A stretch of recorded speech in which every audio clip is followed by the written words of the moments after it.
నమస్కారం. మా Gulf news కి స్వాగతం. ప్రతిరోజు 6 దేశాల తాజా వార్తలు మీకు అందించబడుతున్నాయి.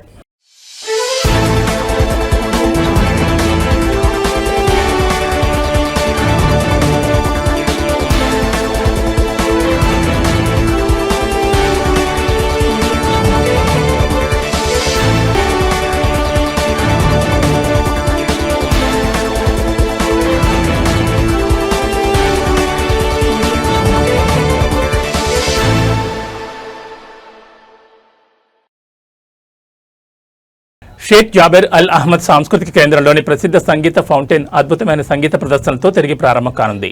దీని నిర్వహణ పనుల కోసం కొంతకాలం మూసివేశారు. దీంతో కువైట్లోని అత్యంత ఆదరణ పొందిన సాంస్కృతిక మరియు వినోద ఆకర్షణలలో ఒకటి తిరిగి వచ్చినట్లయింది.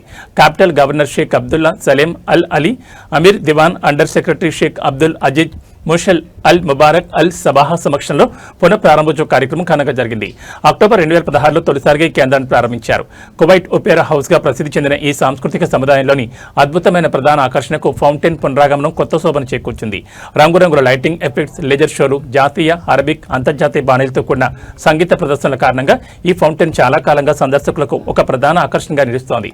ఆదివారం నుంచి బుధవారం వరకు ఫౌంటైన్ సాయంత్రం 6 గంటల నుంచి రాత్రి 11 గంటల వరకు పనిచేస్తుంది. గురువారం, శుక్రవారం మరియు శనివారాల్లో ప్రదర్శనలు 2 విడతలుగా జరుగుతాయి.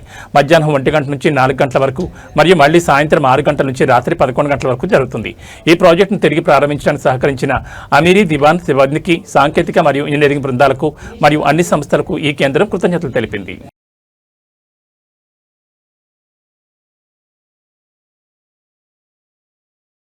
యూఏఈ వ్యాప్తంగా ఉన్న హైపర్ మార్కెట్లు, ప్రధాన రిటైలర్లు ఈద్ అల్ అదా సందర్భంగా నిత్యావసర మరియు పండుగ వస్తువులపై 50% వరకు తగ్గింపు ఆఫర్లు అందిస్తున్నాయి. యూఏఈలో ప్రైవేట్ రంగ ఉద్యోగులు ఈద్ అల్ అదా 2026 సందర్భంగా మే 26 నుంచి మే 29 వరకు 4 రోజుల వేతనంతో కూడిన సెలవును పొందుతారు. శనివారం, ఆదివారం వీకెండ్ సెలవులు ఉన్న వారికి ఇది 6 రోజుల బ్రేక్ను కల్పిస్తుంది. ఇది ఈద్ షాపింగ్ ను మరింత పెంచుతుందని భావిస్తున్నట్లు యూనియన్ కూప్ సీఈఓ మహమ్మద్ అల్ హషేమి తెలిపారు. తమ రిటైలర్లు పలు నిత్యావసర మరియు పండుగ ఉత్పత్తులపై 50% పైగా తగ్గింపులతో ఈద్ అల్ అదా ప్రమోషన్లు ప్రారంభించిందని తెలిపారు. పండుగ సీజన్లో కుటుంబాలకు మద్దతు ఇవ్వడానికి వందలాది ఆహార మరియు వినియోగ వస్తువులపై సీజనల్ ప్రమోషన్లు మరియు తగ్గింపులను ప్రవేశపెట్టినట్లు షార్జా కూప్ సీఈఓ మజీద్ అల్ చునైద్ తెలిపారు. ఈ ఆఫర్లలో నిత్యావసర వస్తువులు మరియు ఈద్ సంబంధిత ఉత్పత్తులతో పాటు మెరుగైన లాయల్టీ మరియు రివార్డ్ ప్రోగ్రాంలు కూడా ఉన్నాయని అన్నారు. అలాగే బలిచ్చే జంతువుల బుకింగ్ సేవలను అందించడం ద్వారా తన ఈద్ అల్ అదా సేవలను కూడా విస్తరించిందన్నారు. అలాగే అల్ మాయా గ్రూప్ తమ అన్ని అవుట్లెట్లలో విస్తృతమైన ప్రమోషన్లు మరియు ప్రత్యేక ఈద్ కలెక్షన్లను ప్రకటించింది. తాజా పండ్లు మరియు కూరగాయలు, ప్రీమియం బియ్యం, వంట నూనె, ఫ్రోజన్ ఫుడ్, పాల ఉత్పత్తులు, పానీయాలు, మిఠాయిలు, చాక్లెట్లు, ఖర్జూరాలు, డ్రై ఫ్రూట్స్, బేకరీ వస్తువులు మరియు గృహావసరాలపై ప్రత్యేక ఆఫర్లున్నాయని డిప్యూటీ సీఈఓ మరియు గ్రూప్ డైరెక్టర్ కమల్ వచాని తెలిపారు. అదేవిధంగా బియ్యం, పిండి పప్పులు, మసాలాలు, డ్రై ఫ్రూట్స్, స్నాక్స్, స్వీట్లు, రెడీ టు కుక్ వస్తువులు మరియు ఇతర పండుగ అవసరాలపై కూడా ప్రత్యేక ఈద్ ప్రమోషన్లు మరియు ఆఫర్లు నడుస్తున్నాయని అల్ ఆదిల్ ట్రేడింగ్ చైర్మన్ మరియు మేనేజింగ్ డైరెక్టర్ డాక్టర్ ధనుంజయ్ దాతర్ చెప్పారు. పండుగ డిమాండ్లో భారీ పెరుగుదల, కుటుంబాలు పెద్ద మొత్తంలో కొనుగోలు చేయడంతో ఈద్ అల్ అదా సమయంలో డిమాండ్లో స్పష్టమైన పెరుగుదల ఉందని రిటైలర్లు చెబుతున్నారు. చాలా మంది వినియోగదారులు పండగకు చాలా ముందుగానే సరుకులను కొనుగోలు చేస్తుంటారని పేర్కొన్నారు. ఈద్ అల్ అదాకు ముందు డిమాండ్లో పెరుగుదల ఉందని యూనియన్ కూప్కు చెందిన అల్ హషేమి పేర్కొన్నారు. ముఖ్యంగా మాంసం, చికెన్, పండ్లు మరియు కూరగాయలు వంటి తాజా ఉత్పత్తుల కొనుగోళ్లు ఎక్కువగా ఉన్నాయని తెలిపారు. వీటితో పాటు చాక్లెట్లు, ఖర్జూరాలు, స్వీట్లు, పానీయాలు, ఫ్రోజన్ ఫుడ్, గిఫ్ట్ ప్యాక్ల వంటి విభాగాల్లో అమ్మకాలు భారీగా పెరిగాయని చెప్పారు. ఆహార ఉత్పత్తులు, తాజా ఉత్పత్తులు మరియు అనేక రకాల వినియోగ వస్తువులకు అధిక డిమాండ్ ఉందని షార్జా కూప్ తెలిపింది. సాధారణంగా బియ్యం, గోధుమ పిండి, పప్పులు, పంట నూనె, నెయ్యి, మసాలాలు, డ్రై ఫ్రూట్స్, నట్స్, సేమియా, స్వీట్లు, స్నాక్స్ మరియు రెడీ టు కుక్ లేదా ఇన్స్టెంట్ ఐటమ్స్ కు బలమైన డిమాండ్ ఉంటుందని డాక్టర్ దాతర్ వెల్లడించారు. వీటితో పాటు ప్రీమియం డ్రై ఫ్రూట్స్, బహుమతి వస్తువులు, ఫ్యామిలీ సైజ్ ప్యాక్ల అమ్మకాలు కూడా గణనీయంగా పెరిగాయని ఆయన తెలిపారు. ఇక పెరుగుతున్న డిమాండ్కు అనుగుణంగా సప్లై చైన్లను బలోపేతం చేసి స్థానికులను పెంచుకున్నామని ప్రధాన రిటైలర్లు వెల్లడించారు. ఇక పెరుగుతున్న డిమాండ్కు అనుగుణంగా సప్లై చైన్లను బలోపేతం చేసి స్టాక్లను పెంచుకున్నామని ప్రధాన రిటైలర్లు వెల్లడించారు. ముఖ్యంగా ఈద్ అల్ అదా వంటి అత్యధిక డిమాండ్ ఉన్న సీజన్లలో స్టోర్లలో షెల్ఫ్లను సరుకులతో నిండుగా ఉంచడానికి యూనియన్ కూప్ ఏడాది పొడవునా సరఫరాదారులతో కలిసి పనిచేస్తుందని అల్ హషేమి అన్నారు.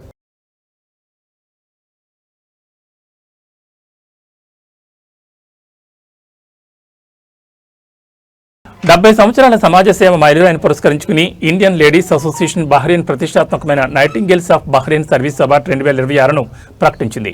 బహ్రెయిన్లో సేవలందిస్తున్న నర్సింగ్ కమ్యూనిటీ అంకిత భావాన్ని గౌరవించడం మరియు వారికి నివాళులర్పించడం ఈ కార్యక్రమ లక్ష్యమని ప్రకటించారు.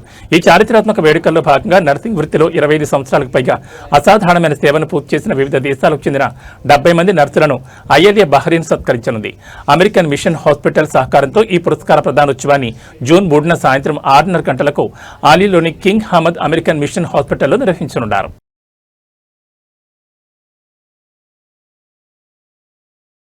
మస్కట్ అంతర్జాతీయ విమానాశ్రయంలోని కస్టమ్స్ అధికారులు భారీ మొత్తంలో మారిజునాను సీజ్ చేశారు. ఇది 5.426 కిలోల బరువు ఉంటుందని, దీనిని 14 ప్యాకెట్లలో పొందుపరిచారని పేర్కొన్నారు. థాయ్ జాతీయుడైన ఒక ప్రయాణికుడి వ్యక్తిగత సామాన్లు ఈ ప్యాకెట్లు అత్యంత చాకచక్యంగా దాచిపెట్టి తరలిస్తుండగా గుర్తించి స్వాధీనం చేసుకున్నామని కస్టమ్స్ అధికారులు వెల్లడించారు. నిందితులపై చట్టపరమైన ప్రక్రియలు చేపట్టినట్లు తెలిపారు.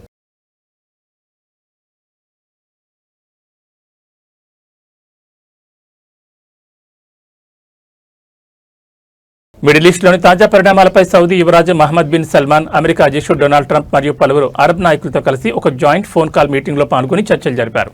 ఈ గ్రూప్ కాల్లో Bahrain King Hamad bin Isa Al Khalifa, Qatar Tamim bin Hamad Al Thani, UAE అధ్యక్షుడు Mohammed bin Zayed Al Nahyan, Jordan రాజు అబ్దుల్లా, ఈజిప్ట్ అధ్యక్షుడు Abdel Fattah el Sisi, Turkey అధ్యక్షుడు రెసెప్ తయ్యిబ్ ఎర్డోగాన్, పాకిస్తాన్ సైన్యాధిపతి ఫీల్డ్ మార్షల్ అసీం మునీర్ పాల్గొన్నారు. ఈ సందర్భంగా ప్రాంతీయంగా నెలకొన్న తాజా పరిణామాలను సమీక్షించారు. ఈ ప్రాంతంలో భద్రత, స్థిరత్వాన్ని బలోపేతం చేయడానికి నిరంతర సంప్రదింపులు, సమన్వయ ప్రాముఖ్యతను తెలియజేశారు. ఉద్రిక్తతను నివారించి ప్రాంతీయ స్థిరత్వాన్ని పెంపొందించే విస్తృత ఒప్పందాన్ని ముందుకు తీసుకెళ్లే లక్ష్యంతో ఖతార్ చేపట్టిన దౌత్యపరమైన కార్యక్రమాలతో పాటు పాకిస్తాన్ నేతృత్వంలోని మధ్యవర్తిత్వ ప్రయత్నాలపై కూడా వారు చర్చించారు. నెలల తరబడి కొనసాగుతున్న మిడిల్ ఈస్ట్ సంఘర్షణను ముగించే ఒప్పందం దిశగా అమెరికా, ఇరాన్ అడుగులు వేస్తున్న తరుణంలో ఈ సంయుక్త సమావేశం ప్రాధాన్యతను సంతరించుకుంది.